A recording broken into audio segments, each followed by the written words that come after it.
बिस्मिल्लाहिर्रहमानिर्रहीम। अस्सलाम वालेकुम। आज मैं आपको आलू की टिक्की बनाना सिखाऊंगी। तो आलू की टिक्की बनाने के लिए हमें चाहिए होंगे उबले और मैश किए हुए आलू 1 किलो। यानी 1 किलो आलू को आप पील करें, बॉईल करें और ठंडा करके इन्हें मैश कर लीजिए।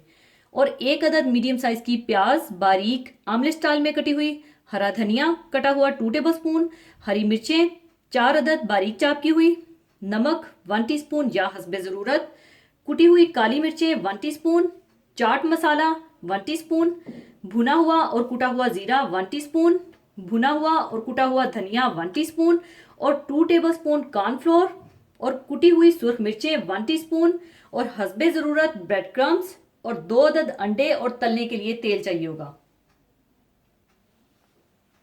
सबसे पहले आप मैश किए हुए आलूओं में प्याज, हरा धनिया और हरी मिर्चें डाल दें।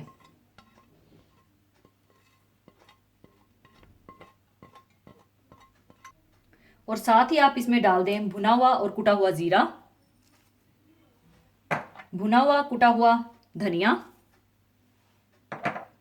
चाट मसाला, कुटी हुई काली मिर्चें, नमक, कॉर्नफ्लोर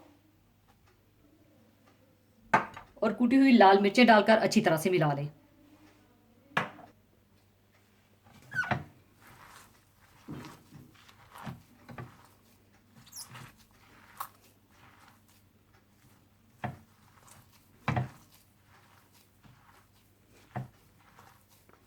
अच्छी तरह सब कुछ मिलाने के बाद आप इसकी टिक्कियां बना लें।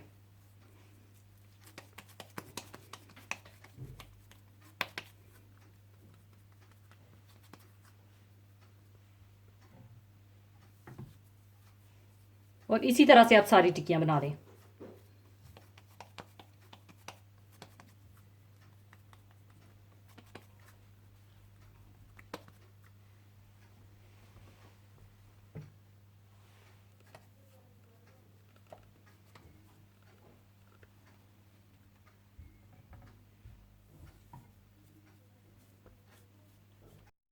सारी टिक्कियां बनाने के बाद आप अंडों को फेंट लें और फिर इन टिक्कियों को अंडे में डिप करके ब्रेड क्रम्स में रोल कर लें।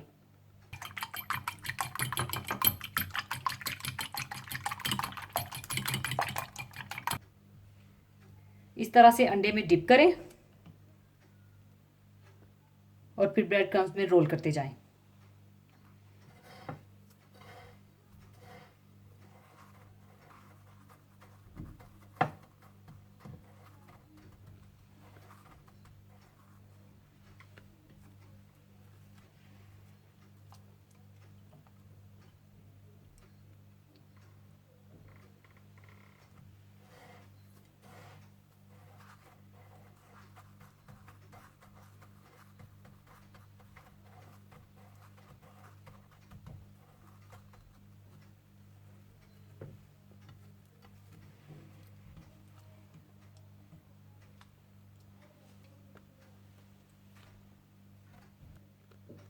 टिक्कियों को अंडे में डिप करके ब्रेड क्रम्स में रोल करने के बाद तेल गरम कर लीजिए और इन्हें शैलो फ्राई कर लीजिए।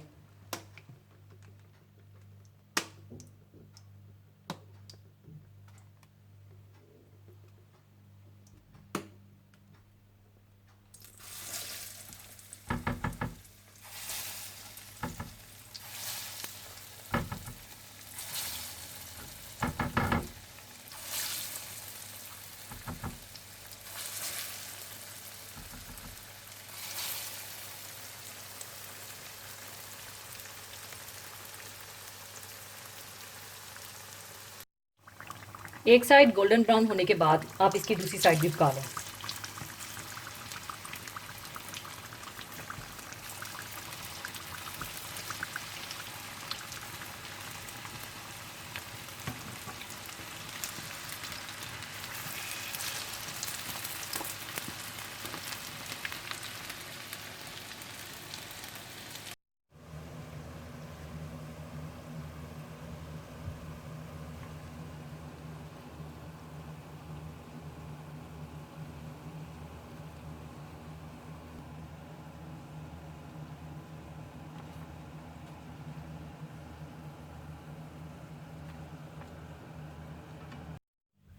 लीजिए, आलू की टिक्कियाँ तैयार हैं। और अगर आप इन्हीं टिक्कियों में स्टफिंग करना चाहते हैं तो आप इसमें चीज़, बॉइल्ड चिकन, भुना हुआ कीमा या किसी भी सब्जी की स्टफिंग कर सकते हैं, या फिर स्टफिंग के बगैर ऐसे ही प्लेन भी बना सकते हैं। तो ज़रूर बनाइएगा। और जाने से पहले एक हदीस पाक शेयर करना चाहूँगी।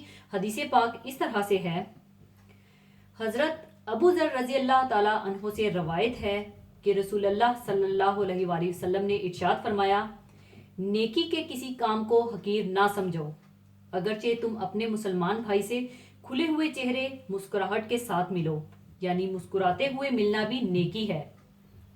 इस्लाम ने आखिरत को बेहतर बनाने के लिए जो तरीके बताए हैं, दर हकीकत वो कुछ मुश्किल नहीं हैं, बल्कि अगर इंसान इन तरीकों को अपनाए तो आखिरत के साथ साथ उसकी दुनिया भी पुरसुकून हो जाती है। इस हदीस से हमें मालूम होता है कि किसी के साथ खुश इखलाकी और खंदा पेशानी से पेश आना भी नेकी है। और साथ ही ये भी इरशाद फरमाया कि इस नेकी को मामूली और हकीर नेकी ना जानो, यानी इस अमल से भी तुम्हारे नामा आमाल में बड़े सवाब का इजाफा हो सकता है।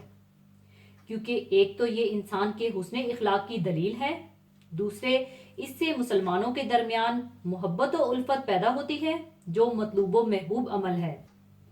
नामाए आमाल में नेकियों के इजाफे की सही कदर कीमत आज हमें मालूम नहीं होती है, लेकिन जिस दिन ये आंखें बंद होंगी और अल्लाह ताला के हुजूर हाजिरी होगी और हिसाबो किताब शुरू होगा, उस दिन पता चलेगा कि एक छोटी से छोटी नेकी की क्या कदर कीमत है। वहां की करेंसी रुपए पैसे नहीं है, वहां सोना चांदी काम आने वाला नहीं है, वहां की करेंसी तो यही नेकियां होंगी। और यही सवाल होगा कि अपने साथ कितनी नेकियां लेकर आए हो।